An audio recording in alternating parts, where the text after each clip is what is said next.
Yeah, oh yeah. Oh yeah, Fractal Bitcoin. Welcome, I'm Chris, and this is your daily Bitcoin news video, so please subscribe and follow the channel, and let's get into it. The price of Bitcoin right now is 41,900 approximately. It was just above 42,000, and over the last few days we've been hovering between 40,000 and 42,000, which is a really good area of support. And if we go below 40,000, we could go to 36 or 37,000, or we could just continue up.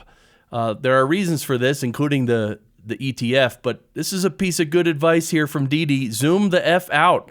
The next 2 years are bullish for Bitcoin and crypto. Yeah, the next 2 years are just very bullish.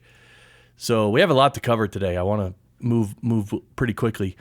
But this is Jim Kramer, of course, tweeting, and he's always wrong, right? We always do the inverse Kramer, right? Whatever he says, just do the opposite, you're good. But he says, nasty beginning to the Bitcoin sell-off. Someone's probably going to try to make a stand here, but as we said last night, you can't have an asset double in value by hundreds of billions of dollars in anticipation of an ETF, and then almost no one shows up. Oh, no one shows up. Look at this. Bitcoin surpasses silver to become the second largest ETF commodity in the US. Yeah, after 4 or 5 days of being an ETF, a spot ETF, Bitcoin already surpassed silver. Yeah, but Jim Kramer says, yeah, almost no one showed up. Yeah. Ridiculous. This is from Bitcoin Archive. Just in, Bitcoin ETFs have traded 14 billion in the last 5 days. That's from Bloomberg's Eric Balchunas. Yeah, I mean, there's a lot of volume. And also, Grayscale's Bitcoin ETF has had 2.2 billion in outflows in 5 days. So this is why the price isn't just going up. There's a lot of money coming into the ETF, but Grayscale, for some reason, I don't know why, they're selling a lot of their Bitcoin. And now they have a lot. They have like 600,000 Bitcoin or something, like just an insane number. But yeah, apparently they're selling some. And so when people are buying, Grayscale's selling, and it's sort of evening itself out. But as we'll see in the next tweet, let's pull it up. Look at the bottom tweet here, Steve Lubka. We have digested about 10% of Grayscale's total assets under management so far. Nice progress, and it isn't going to zero, maybe another 10 to 20% to go. So, like I said, back here, they've been selling, but they're not selling everything. They might only sell 10 or 20 or 20 or 30% of their assets under management. And then once they're done selling that, then when people buy into the ETF, the price is just going to go up. And Max Kaiser says, this seems about right. Once equilibrium is met, bull resumes. The GBTC sales were anticipated, but the stonewalling and abuse by Wall Street firms of their own customers was surprising. Yeah, he's referring to some of these firms that they're not offering the ETF because apparently it doesn't align with their philosophy or something like that. It was ridiculous. All right, this is from Walker. This is depressing.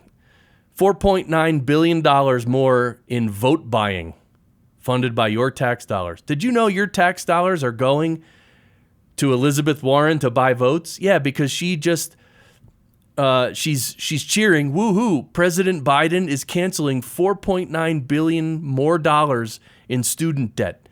Yeah, so these students who took loans willingly, knowingly, and the government is just taking your money and just paying off those loans. They didn't even ask you. The government didn't ask you, should we do this? Can we do that? No, they didn't ask you. They just did it. And why are they doing it? To buy votes, as Walker says right here. And this is why government and fiat currencies are both corrupt to the core, and they're just not good systems. It's terrible.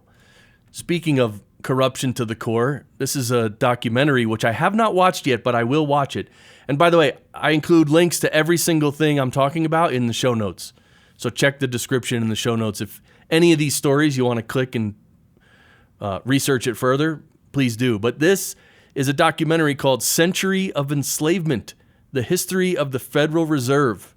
It's from 2014. This is the full documentary. I'll link to it below. But yeah, this was the beginning of the end. I think it was 1913 when the Federal Reserve was created, if I'm not mistaken. Anyway, I can't wait to watch that. And here's a podcast I just wanted to let you know about. This is the Bitcoin Standard podcast from Saifedean Ammous. He wrote the book called The Bitcoin Standard, and he recently had an episode. Yeah, this episode came out on January 16th. This is he talks about Milei's Argentina. So Javier Milei, the new president, and I guess Saifedean has a guest named Philip Bagas, and they talk about that. So that's another one I want to listen to. I haven't listened to it yet, but I'll link to that below. And just so you know, on this day 8 years ago, Bitcoin died. Yep, R.I.P. Bitcoin. It's time to move on. And by the way, the price, and see, this is the Washington Post reporting this. What's the date? January 19th, 2016. Oh, so it's exactly 8 years ago today. The Washington Post said, Bitcoin, it's over. Time to move on. By the way, the price at that time was $382. Yeah. Wouldn't you like to buy a Bitcoin for $382 now? By the way, and this just goes to show, like, there's been hundreds and hundreds, if not thousands, of people who've claimed Bitcoin is dead. And Bitcoin doesn't die. No, you can't kill Bitcoin. And here's something I found actually kind of shocking. Let me know what you think. This is Cathie Wood from ARK Invest. She's the founder and CEO of ARK Invest. And she says, Bitcoin is backed by the largest computer network in the world, a network orders of magnitude larger than the combined size of the clouds that Amazon, Google, and Microsoft have built over the last 15 to 20 years. So that's how big and powerful the Bitcoin network is, right? Now, that's like back-end computer stuff, but that's why I didn't know this. But man, that's pretty cool. Just goes to show how powerful Bitcoin is and how substantial it is, right? All right, go Cathie Wood. All right. And here, this is actually Saifedean Ammous on the right here. And the system update account tweeted this. Given Trump's sudden vow to oppose central bank digital currency, we spoke with Saifedean Ammous on the obvious dangers they pose. And Saifedean says, it is everything that you hate about the current monetary and political system that we have, but done much more efficiently. And there's another quote here. The cost and damage that would come from having a central authority dictate who gets to do what kind of transaction is far more damaging and far more dangerous than anything, despite any illegal activity that might happen on the network, right? So this is huge. CBDCs are bad. We need to oppose them. And that's why, okay, Trump came out and said he opposes them. I don't know what that means, but whatever.